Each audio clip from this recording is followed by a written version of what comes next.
Good evening friends. आप सबसे पहले क्या कीजिए कि इसका स्क्रीनशॉट ले लीजिए क्योंकि बहुत इम्पोर्टेंट है।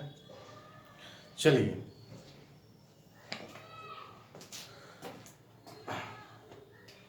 स्वागत है आप सभी का मेरे YouTube चैनल सीजन क्लासेस पे। मैं दोबारा आपके सामने उपस्थित हूँ एक नए चैप्टर को लेकर के आपके सामने उपस्थित हूँ। उसका समरी जो है, उसका चैप्टर का नाम क्या है? नाम चैप्टर का है what is wrong with Indian films. ठीक है, तो हम लोग फिल्म के बारे में पढ़ेंगे और फिल्म का डेवलपमेंट पढ़ेंगे और हमारी आज की जो फिल्म है उसमें क्या कमियां रह गई है उसके बारे में हम लोग पढ़ेंगे। तो सबसे पहले उनके परिप्रेक्ष्य में पढ़ेंगे जिन्होंने ये लिखा है। इनका जो राइटर है इन मतलब स्टोरी का, यानी कि ये स्टोरी नहीं, ये एसे है। ये क्या है? एक एसे लिखा गया है। What is it? It is essay written by Satyajit Ray, है ना। He is a well-known director, producer, editor, and filmmaker. So he got many award nationally or internationally, and he also is received the Bharat Ratna award, है ना। सत्यजीत रे जो है एक जाने माने व्यक्ति है फिल्म इंडस्ट्री के, तो उनके बारे में हम लोग पढ़ेंगे। तो उन्होंने क्या किया था, सबसे पहले टॉपिक पे आते हैं। What is wrong with Indian films, है ना। मतलब रॉन्ग मतलब क्या होता है? गलत। मतलब हमारी जो भारतीय फिल्म है उसके साथ क्या गलत हो रहा है ना। उसके साथ क्या गलत हो रहा है, आखिर क्या रॉन्ग है, उसमें क्या कमी है, उसका क्या डिफिक्ट्स है, तो वो हम लोग पढ़ेंगे। व्हाट इज रॉन्ग, रॉन्ग मतलब गलत। अब इसको लिखा किसने? सत्यजीत रे ने लिखा। इसको हम लोग रे पढ़ते हैं, सत्यजीत रे। अब पहले उनके बारे में जान लेते हैं। इंडियन है, उनका जन्म 2 मई 1921 को हुआ था और उन्होंने बहुत सारी फिल्में बनाई है। कुछ फिल्में का नाम है पाथेर। ये क्या है? पाथेर, पाथेर। उसके बाद ये है पांचाली, और ये है अर्पितो, ये फिल्म का नाम है। तो इनकी जो फिल्म है वो बहुत ही फेमस हुई और बहुत चली और नाम कमाई, पैसा कमाई। उसके बाद इन्होंने बहुत सारा इंटरनेशनल फिल्म अवार्ड इनको मिला है। तो इनको विदेशों में अवार्ड मिला है, जैसे कि वेनिस एक जगह है, ठीक है ना। वेनिस कहाँ? इटली में है। उसके बाद केनेस अमेरिका में, बर्लिन जो है वो आपको जर्मनी में है। तो इन जगहों पर क्या हुआ है, इनको अवार्ड मिला है इंटरनेशनली। यानी इंटरनेशनली का मतलब होता है अंतरराष्ट्रीय। क्या मतलब होता है? अंतरराष्ट्रीय, जो क्या होता है अपने देश से बाहर का जो अवार्ड होता है, बहुत ही जाना माना अवार्ड। उसके बाद ये थे क्या, ये कंपोजर भी थे। यानी क्या करते थे? कंपोज, फिल्म को, गाने को कंपोज करते थे, बनाते थे। बनाना, कंपोज मतलब बनाना, गाना बनाना। उसके बाद कहानी लिखते थे, एडिटर थे, पत्रकार भी थे और डिजाइनर थे, है ना। प्रोडक्शन में बहुत सारा काम का जो होता है वो डिजाइनर का भी होता है। फिल्म प्रोडक्शन में फिल्म जो बनती है वो अकेले कोई नहीं बना सकता है, वो टीम होती है फिल्म बनाने का। हम लोग 3 घंटे में जो फिल्म का एंजॉय करते हैं उसके पीछे सालों की मेहनत रहती है। इसलिए फिल्म को इतना हल्के मत लीजिए, क्योंकि एक फिल्म बनने में लगभग साल, 2 साल, 6 महीना, है ना, ये इतना का मिनिमम समय लगता है। तो फिल्म जो है 3 घंटे में जो खत्म होती है उसके पीछे बहुत सारा माइंड लोगों का लगा हुआ रहता है, बहुत चीज रहता है उसके अंदर, टीम वर्क काम करता है, तब जाके वो फिल्म बनता है। उसके बाद इनको ऑक्सफोर्ड यूनिवर्सिटी के द्वारा डॉक्टरेट की उपाधि मिली हुई है। उसके बाद ये जो एस्से निकाला गया है वो इस एस्से से निकाला गया है, यानी कि जो एक्सट्रैक्ट है, यानी छोटा सा अंश है इस एस्से का, जिसका नाम है our films their films. Our films में इसमें क्या कह रहा है? आवर फिल्म्स का मतलब इंडिया की फिल्म्स, ठीक है, जिसको हम लोग बोलते हैं बॉलीवुड, ठीक है, बॉलीवुड बोलते हैं। और एक देयर फिल्म्स, देयर मतलब क्या हो गया? उनकी फिल्म, यानी कि वेस्टर्न, यानी कि विदेशों की फिल्म, विदेशों की फिल्म, जिसको क्या बोलते हैं? हॉलीवुड बोलते हैं, ठीक है। तो in our films and their films, यानी अपनी फिल्म के बारे में और हॉलीवुड की फिल्म के बारे में, दोनों के बीच में ये क्या बताते हैं? अंतर बताते हैं, और कैसे हमारी फिल्म जो है वो विदेश की फिल्म से कम्पीट नहीं कर पाती है। तो इनका यही एक थिंकिंग पॉइंट था। वैसे बॉलीवुड के अलावा और भी होता है, जैसे भोजपुरी में पिक्चर बनती है, बॉलीवुड, बहुत सारा पिक्चर साउथ इंडियन में बनता है, उसको पता नहीं क्या बोलते हैं कुछ ना कुछ तो नाम होगा ही उसका। तो इनका थोड़ा सा इंट्रोडक्शन था। अब वो इस ऐसे में आगे कहते हैं, क्या कहते हैं कि अब सबसे पहले हम लोग पढ़ लेते हैं डेवलपमेंट ऑफ सिनेमा। यानी वो कहते हैं कि पहले जो सिनेमा बना करती थी वो आजकल की सिनेमा जैसे नहीं थी। पहले एक पिक्चर का बहुत सारा फोटो पिक्चर रहता था और उसको बारी बारी से दिखाया जाता था एक टॉय मैग्नीफाइंग ग्लास के द्वारा, है ना, जिसको बढ़ा करके उस फोटो को बस एक फोटो के बाद दूसरा फोटो दिखाया जाता था। इस तरह से पिक्चर चलती थी। तो सबसे पहला उससे फिर और डेवलपमेंट हुआ फिल्म इंडस्ट्री में। तो सबसे पहले फिर शॉर्ट फिल्म बनने लगी। शॉर्ट फिल्म जो हुआ करती थी, है ना, शॉर्ट फिल्म जो हुआ करती थी उसका ड्यूरेशन 60 मिनट से कम हुआ करता था। तो 1907 में सबसे पहली शॉर्ट फिल्म बनी। फिर पहला जो फीचर फिल्म था 1913 में बना। ठीक है। तो जो सबसे पहली जो बिना आवाज की जो फिल्म थी उसका नाम था आलम आरा। आलम आरा बनी थी। और पहली जो बोलती हुई फिल्म थी जिसका नाम था राजा हरिश्चंद्र। ठीक है ना, ये सब बना था।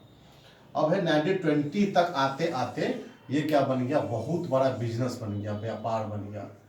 ठीक है ना, इंडस्ट्री बन गया। ठीक, 20 तक आते आते बताइए कि पहले जो है टॉय मैग्नीफाइंग ग्लास से दिखाया जा रहा था। और सिनेमा पहले सिर्फ क्या था, एक कला था, एक आर्ट था। लेकिन आजकल जो हम सिनेमा देखते हैं उसके अंदर सिर्फ आर्ट ही नहीं रहता है, एक्टिंग ही नहीं रहता है, सिर्फ अभिनय ही नहीं रहता है, ड्रामा ही नहीं रहता है। आज के सिनेमा में बहुत कुछ रहता है। जैसे आज के सिनेमा में आपको पोइट्री दिखाई देगा, है ना, जैसे कि हीरो लोग कवि रहते हैं, कोई एक्टिंग करते हैं, कोई सिंगर का एक्टिंग करता है। म्यूजिक, तरह तरह की Carnatic music, Indian music, folk music, तो बहुत सारा म्यूजिक जो है आप लोग को दिखाई देगा उस पिक्चर में। पेंटिंग स्टाइल दिखाई देगा, तो जगह जगह पेंटिंग बना हुआ। ड्रामा, आर्किटेक्चर मतलब होता है बिल्डिंग, बहुत अच्छा जो है घर, महल, है ना, सीनरी, और साइंस का उसमें मदद लिया जाता है। उसके बाद मतलब करंट टेक्नोलॉजी है। उसके बाद पिक्चर में कभी कभी सस्पेंस है, राजनीति के ऊपर पिक्चर बनता है, क्राइम के ऊपर पिक्चर बनता है, अपराध के ऊपर, और क्या बोलते हैं करप्शन के ऊपर। ऐसी बहुत सारा टॉपिक है जिसके ऊपर जो है फिल्म को बनती है। आज फिल्म में हम लोग हर चीज़ देख सकते हैं। यानी कि फिल्म जो है हर चीज़ का है कैसे कहते हैं, पिरो करके और एक फिल्म बनाया जाता है। यानी फिल्म में सिर्फ ड्रामा नहीं है, एक नौटंकी नहीं है, बल्कि उसमें सीखने वाली भी बहुत सारी चीज़ें होती हैं। क्योंकि फिल्म बनाने का पर्पज इंटरटेनमेंट के साथ लर्निंग भी होता है। इंटरटेनमेंट विथ लर्निंग, फिल्म को यही मोटिव होता है बनाने का। और समाज में जो फैली हुई है अराजकता, जो क्या उसको बोलते हैं सोशल इश्यूज जो है, उस सोशल इश्यूज पर भी बहुत सारी फिल्म बनती है। पॉवर्टी हो गया, करप्शन हो गया, मनी लॉन्ड्रिंग हो गया, है ना, उसके बाद क्या होते हैं उसको बोलते हैं जो औरतों का व्यापार होता है उसको क्या बोलते हैं, कुछ बोलते हैं याद नहीं आ रहा है, ह्यूमन ट्रैफिकिंग, सॉरी। उसके बाद ड्रग्स के ऊपर हो गया, नशा के ऊपर हो गया, है ना। उसके बाद सरकार का जो सरकार गवर्नमेंट रहता है, पॉलिटिकल फिल्म वो सब बनती है। तो बहुत तरह का बहुत सारा टॉपिक पे पिक्चर बनती है। आप लोग देखते ही होंगे, फिल्म के बारे में जानते ही होंगे। तो आतंकवादी है उसके ऊपर भी बहुत सारा फिल्म बना, रॉ एजेंट है उसके ऊपर भी फिल्म बना हुआ है। तो बहुत तरह का फिल्म बनता है। तो अब देखिए, अब आगे लेखक आगे क्या कहते हैं। ये सब तो था कि जो चर्चा उन्होंने किया वो सब बताया। तो वो अब क्या करते हैं, कंपेयर करते हैं। वो कहते हैं कि हमारे इंडियन फिल्म्स में वो क्वालिटी नहीं है जो हॉलीवुड की फिल्मों में क्वालिटी होती है। क्योंकि फिल्म जगत में सबसे ज़्यादा पिक्चर अमेरिका में बनता है, हॉलीवुड में बनता है, और उसका सेकंड नंबर पे बॉलीवुड में बनता है। लेकिन फिर भी इतने साल के इतिहास में बहुत सारी ऐसी फिल्में हैं भारत की जो नोबेल पीस प्राइज के लिए गई, नोबेल पीस सॉरी क्या बोलते ऑस्कर अवार्ड के लिए गई है, लेकिन किसी को भी उसमें ऑस्कर अवार्ड नहीं मिला है। तो हमारी फिल्म में आखिर क्या कमियां रह जाती है जिससे कि हम लोग को जो फिल्म का जो ऑस्कर अवार्ड है वो नहीं मिलता है। और ऑस्कर अवार्ड क्या होता है बच्चों, ऑस्कर अवार्ड जो होता है वो क्या होता है, OSCAR, ऑस्कर अवार्ड जो होता है, ये जो होता है इंटरनेशनल लेवल पर मिलता है। ये फिल्म जगत का यानी मूवीज का, फिल्म का सबसे बड़ा अवार्ड होता है पूरे विश्व का, यानी कि पूरे विश्व का सबसे बड़ा अवार्ड। जैसे नोबेल पीस प्राइज होता है सबसे ज़्यादा बड़ा प्राइज, हमारे भारत में भारत रत्न होता है सबसे बड़ा प्राइज, उसी प्रकार से ऑस्कर जिसको मिल जाता है वो बहुत बड़ा। जैसे ओलंपिक में, खेल में होता है ओलंपिक, है ना, खेल में क्या होता है ओलंपिक होता है, तो उसमें जो अवार्ड मिलता है उसको सबसे बड़ा माना जाता है। उसी प्रकार से ऑस्कर अवार्ड फिल्म जगत में सबसे बड़ा माना जाता है। तो और भारत में जो एक अवार्ड है दादा फाल्के पुरस्कार, ठीक है, ये इंडिया के फिल्म, भारत के अच्छी फिल्मों को और अचीवमेंट जो होते हैं फिल्म इंडस्ट्री में ज़्यादा जिसका रहता है उसको ये फिल्म में अवार्ड मिलता है। तो उसके अवार्ड नहीं मिलता तो चिंता जाहिर करते हैं। तो अगर मान लेते हैं पूछे तो अरे इंडियन के लोगों से, प्रोड्यूसर से, डायरेक्टर से पूछे तो वोलेंगे हमारे पास टूल्स नहीं है, फिर वो बोलेंगे हमारे पास वैसा सिचुएशंस नहीं है, हमारे पास वैसा नेचर नहीं है, ब्यूटी नहीं है, वैसा सीन क्रिएट नहीं कर सकते हैं, हमारे पास टूल्स नहीं है। तो क्या करेंगे, दोषारोपण करेंगे एक दूसरे के ऊपर, और ये भी कहेंगे कि हमारी जनता जो है उस तरह का फिल्म देखना नहीं चाहती है जैसे हॉलीवुड में चलती है, तो जनता की पसंद से हमको फिल्म बनाना पड़ता है।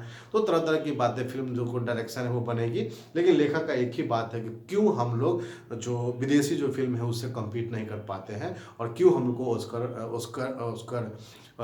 ऑस्कर अवार्ड नहीं मिलता है, आखिर क्यों नहीं मिलता है। तो कुछ ही लोग हैं जैसे ए आर रहमान है, उनको ऑस्कर अवार्ड मिला है म्यूजिक कंपोजन में, तो बहुत कम फिल्म को मिलता है।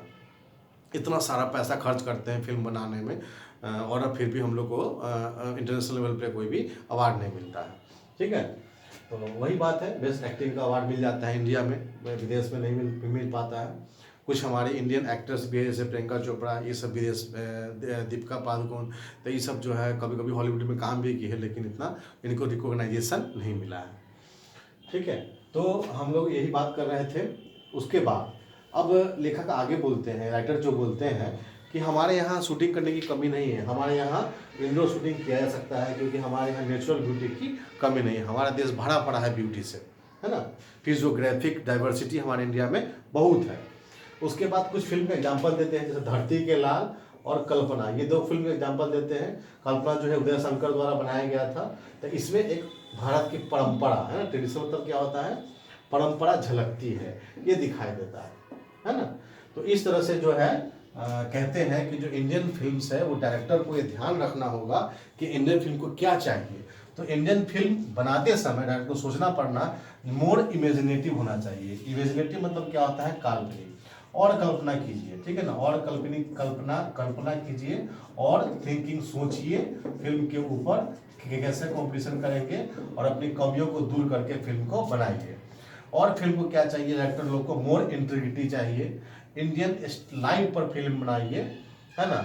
और जब फिल्म बनता है तो उसमें स्पीच, ड्रेस, बैकग्राउंड सब इंडियन होना चाहिए, ठीक है ना। होता है क्या, इंडिया का होना चाहिए। होता है क्या कि हम लोग क्या करते हैं, जो इंटरनेशनल लेवल पे जो फिल्म सक्सेस हो जाती है उसी का कॉपी करने लगते हैं, ठीक है। और अगर हम लोग इंडियन फिल्म बनाते भी है तो म्यूजिक हम विदेश का देने लगते हैं, चाहे वेस्टर्न कल्चर का बहुत सारा जो है कॉपी करके इंडियन सिनेमा में दिखाते हैं, तो वो अच्छी नहीं है। वेस्टर्न कल्चर को की टेक्नोलॉजी को अपनाना है, ना कि वेस्टर्न कल्चर को अपनाना है, ठीक है ना, ये उनका कहना है। उसके बाद स्क्रिप्ट है, शूटिंग है, प्लॉट है, ये सबको बड़े सोच समझ करके तैयार करना चाहिए, ताकि जो है वर्ल्ड के फोरम पे हमारी फिल्म को भी रिकॉग्नाइजेशन मिले। तो ये जो थी सत्यजीत रे की ये चिंताएं थी हमारी आज की फिल्म को लेकर के। उनकी एक और चिंता थी कि हमारी फिल्म में जो है आजकल आप लोग को पता होना चाहिए कि हम लोग जो है ना बचपन से ही फिल्म से ज़्यादा इंस्पायर्ड रहते हैं, फिल्म के हीरो से, फिल्म के लड़कियां हीरोइन से, यानी कि डायरेक्टर को तो कोई जानता ही नहीं था, और हम लोग भी नहीं जानते म्यूजिक कंपोजर कौन है, डायरेक्टर कौन है, प्रोड्यूसर कौन है, उसे मतलब ही नहीं था, जो कि मेन निर्माता होते हैं। हम लोग सीधे जानते हैं हीरो हीरोइन, वही जानते हैं, अरे भाई वो तो अभिनय कर रहे हैं, वो नाटक कर रहे हैं, मतलब एक्टिंग कर रहे हैं। और हम लोग क्या करते हैं, उन्हीं को लेकर के अपना भगवान, अपना सर्वोपरि मान लेते हैं, उनकी पूजा प्रार्थना सब करते हैं। वो अभिनय करते हैं, उनके पास एक टैलेंट है, कला है, उन्होंने सीखा है, और वो प्रदर्शित करते हैं, उससे पैसा कमाते हैं, ठीक है ना। तो मूर्ख बनने की जरूरत नहीं है, आप में कला है, आप भी तरह तरह के आर्टिस्ट लोग हैं, क्रिएटिविटी करके भी कमा सकते हैं पैसा। पैसा कमाने का एक जरिया है, एक अभिनय है, और अच्छा अभिनय करते हैं, बहुत अच्छे अच्छे एक्टर, लीजेंड एक्टर्स हमारे इंडियन सिनेमा में है, ऐसी कोई बात नहीं है।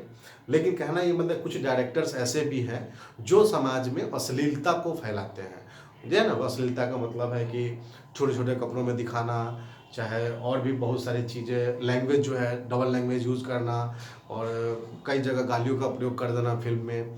तो कहने का मतलब है ये जो समाज पे, क्योंकि समाज इसको ना एक्सेप्ट करता है और समाज फॉलो करता है फिल्मों को, इसलिए समाज में वैसी ही फिल्म बनाई जाए जिससे समाज का विकास हो सके, देश का विकास हो सके, आदमी का स्वयं का विकास हो सके, और मोटिवेटिव फिल्म बनानी चाहिए जिससे स्टूडेंट्स को मोटिव मिले, उसको एक नया नया आइडिया मिले कुछ करने का, जीवन में कुछ करने का, बड़ा करने का, मानवता की सेवा करने का, अन्ना की लड़की के पीछे भागने का, है ना। और आजकल की बहुत सारी फिल्म हैं, जैसे कबीर सिंह को देख लीजिए, इतनी भद्दी फिल्म हमको लगी। कौन सा MBBS कॉलेज जो होगा, है ना, जिसमें डॉक्टर की पढ़ाई इस तरह से होती होगी, और ऐसे पढ़ाई होती होगी तो कौन बच्चा पढ़ता होगा। ठीक है। हाँ, एक और फिल्म है कॉलेज लाइफ पे दिखाया 3 इडियट, देखिए कितना बढ़िया है, उसमें इंस्पिरेशन है। तो डायरेक्शन के ऊपर डिपेंड करता है। वही कहते हैं कि डायरेक्टर को सोचना चाहिए कि समाज को चाहिए क्या, समाज को, क्योंकि हमारी कंट्री डेवलपिंग कंट्री है और हमारी कंट्री को डेवलपमेंट चाहिए, इसलिए कौन करेगा डेवलपमेंट? जनता करेगी, और जनता का सोच पहले ही खराब कर दिया जाएगा तो काम कौन करेगा? इसीलिए इनोवेटिव फिल्म्स बनाइए ताकि समाज में उसका पॉजिटिव असर पड़े। यही जो थी लेखक की ये चिंता थी, तो सोचने के लिए वो कहते हैं, और कहते हैं कि आई बना कर रखिए, अपनी नज़रें बना कर रखिए कि भारत की जनता को क्या चाहिए। तो बच्चों यही चैप्टर था। आप लोग को पता होना चाहिए कि बिहार बोर्ड का क्रैश कोर्स चल रहा है, ठीक है ना, और इंग्लिश के अलावा भी और भी सब्जेक्ट्स की क्लास जो है अपलोड की जाएगी। थोड़ा हम लेट से शुरू किए हैं, तो कोई बात नहीं है, आप लोग को बहुत सारा सपोर्ट मिलेगा मेरी तरफ से। आप डायरेक्ट हमको व्हाट्सएप पे भी नंबर मैं ऐड कर दूंगा, आप व्हाट्सएप पे अपना क्वेश्चन भेज सकते हैं। उस क्वेश्चन को मैं, जो क्वेश्चन भेजिएगा उसको मैं उसका वीडियो सोल्यूशन करके आपको चैनल पे डाल दूंगा। तो बस इतना ही। और मेरे हटने के बाद एक और बात है, इसका स्क्रीनशॉट ले लीजिएगा, क्योंकि बाबू क्वेश्चन जो है इन्हीं सब में से आएगा, जो बोर्ड पे लिखा हुआ है इन्हीं चैप्टर में से कहीं न से क्वेश्चन आएगा, क्योंकि मैंने पूरा चैप्टर का निचोड़ जो होता है वो यहाँ पे बोर्ड पर लिख करके आपको समझा दिया है। तो आपको इन्हीं में से क्वेश्चन पूछेगा। अगर इस चैप्टर से सत्यजीत राय के चैप्टर से, यानी इस चैप्टर से क्वेश्चन आएगा तो इन्हीं सब में से आएगा, इसलिए हटने के बाद स्क्रीनशॉट ले लीजिएगा और फिर पढ़ाई करते रहिए। एग्जाम आपका बहुत नज़दीक है और मेहनत कीजिए, चोरी के भरोसे ना रहिए। बिहार है लेकिन फिर भी टैलेंट का कदर होता है, और ज्ञान के पीछे भागिए, नंबर के पीछे नहीं। ज्ञान के पीछे भागिएगा तो आपको नंबर झक मार के आपके पास आएगी। तो फिर मिलते हैं अगले वीडियो में, तब तक के लिए नमस्कार, गुड बाय, जय हिंद।